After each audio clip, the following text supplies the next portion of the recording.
ఓం శాంతి 21/11/1984 అవ్యక్త బాప్దాద యొక్క మధుర మహావాక్యాలు. స్వదర్శనధారియే దివ్య దర్శనీయ మూర్తి.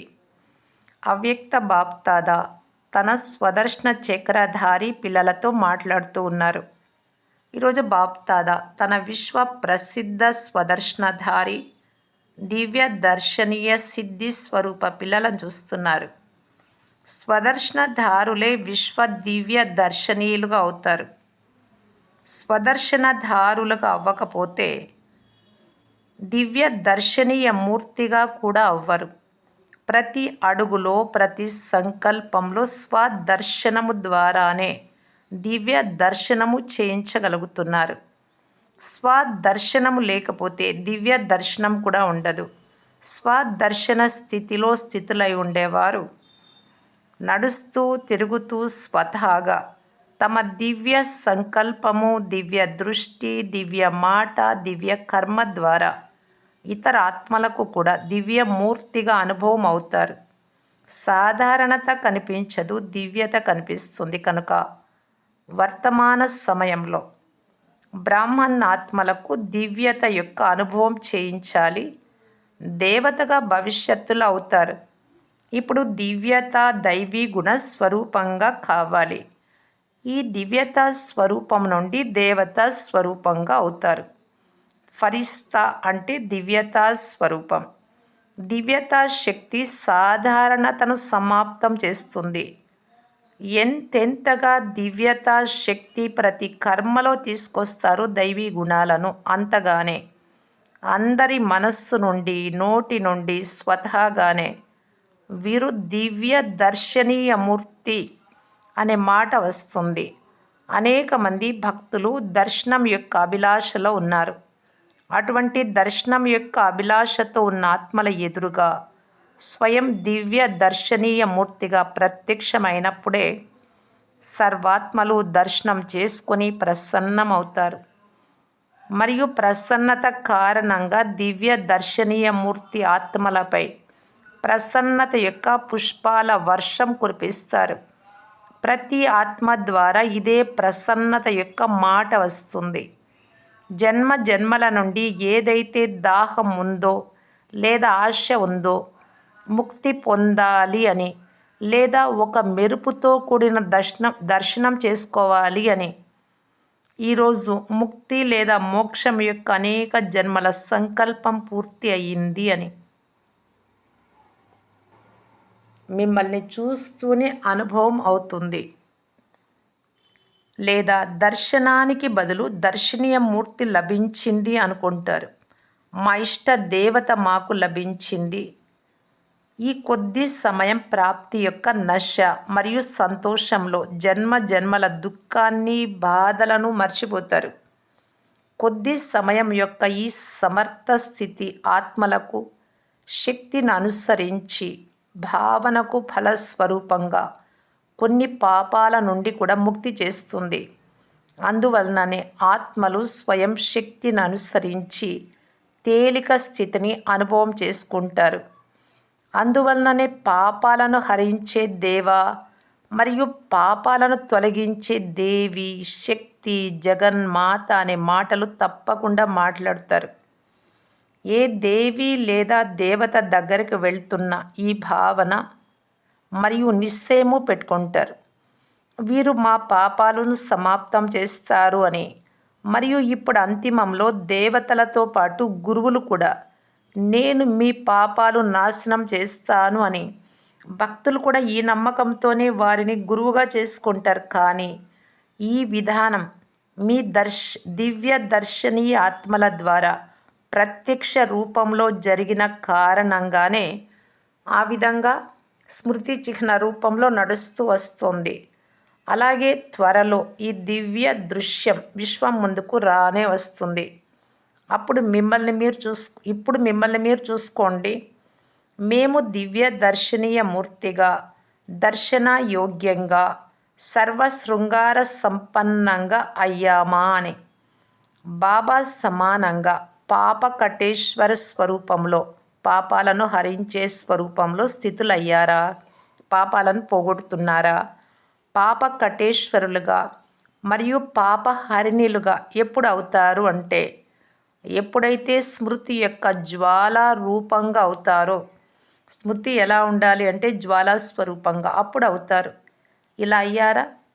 దర్శనం కొరకు పరదా తెరుస్తారు, పరదా తొలగిస్తారు, అప్పుడు దర్శనం అవుతుంది. ఎటువంటి సంపన్న దర్శనీయ మూర్తిగా కావాలి అంటే సమయము అనే పరద వినాశనం అనే సమయం వచ్చింది. ఆ పరద తెరవగానే దివ్య దర్శనీయ మూర్తులైన మీరు ప్రత్యక్షం కావాలి.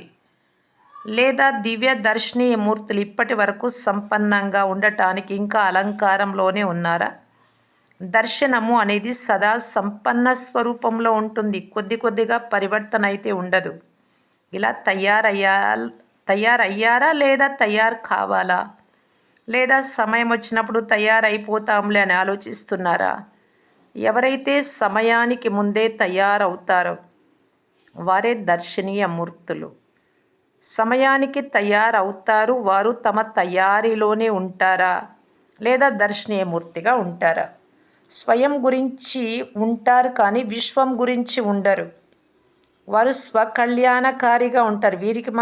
వీరిని గురించి మాత్రమే యోగం చేస్తారు. వీరే బాగుండాలి అనుకుంటారు. స్వకళ్యాణకారులు మరియు వీరు విశ్వ కళ్యాణకారులుగా ఉంటారు. ఎవరు? సదా ఎవరు రెడీగా ఉండేవారు?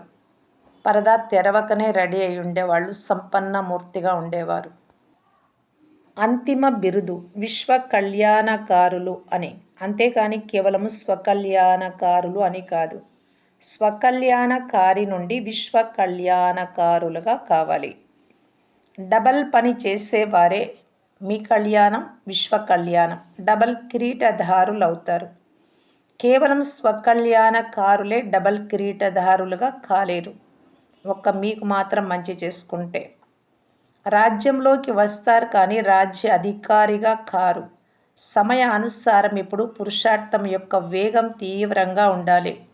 ఇప్పుడు స్మృతి శక్తిని మరింతగా పెంచుకోండి. ఇప్పుడు సాధారణ స్వరూపంలో ఉంది. అందువలన ఎప్పుడైనా పరిస్థితులకు వశమై మోసపోతారు. స్మృతి సాధారణంగా ఉంటే జ్వాలలాగా, లేకపోతే శక్తిశాలి స్మృతి యొక్క బట్టీలో ఉంటే రక్షణలో ఉంటారు. సేవా జంజాటం నుండి కూడా అతీతమైపోండి.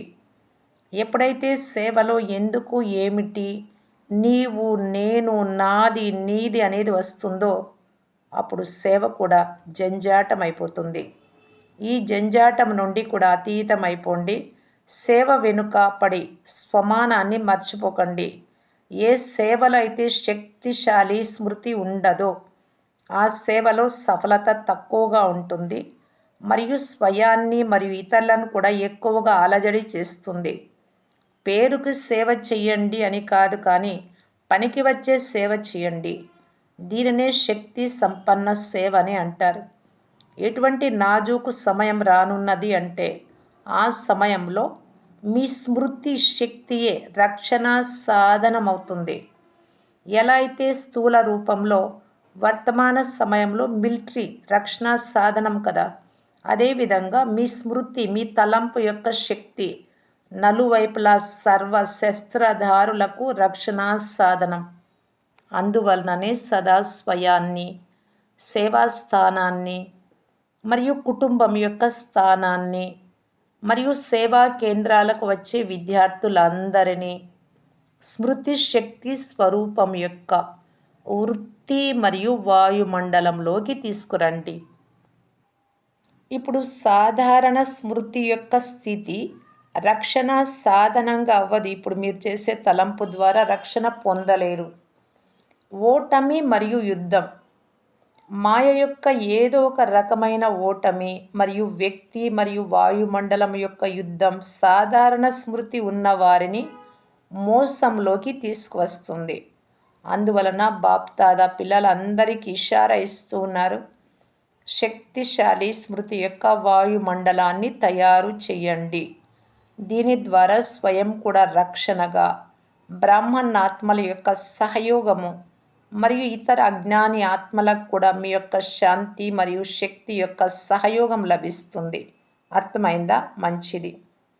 ఇలా సర్వ స్వదర్శనధారులకు, విశ్వం యొక్క దివ్య దర్శనధారులకు, దివ్యతామూర్తులకు, సర్వుల భావనను సంపన్నం చేసేవారికి, సర్వులకు మాస్టర్ పాప కటేశ్వరులుగా అయ్యి పాపాలను హరించే వారికి, శాంతి శక్తి దేవతలకు, శ్రేష్ఠాత్మలకు బాప్దాదా యొక్క శక్తి సంపన్న ప్రియ స్మృతులు మరియు నమస్తే. ఓం శాంతి.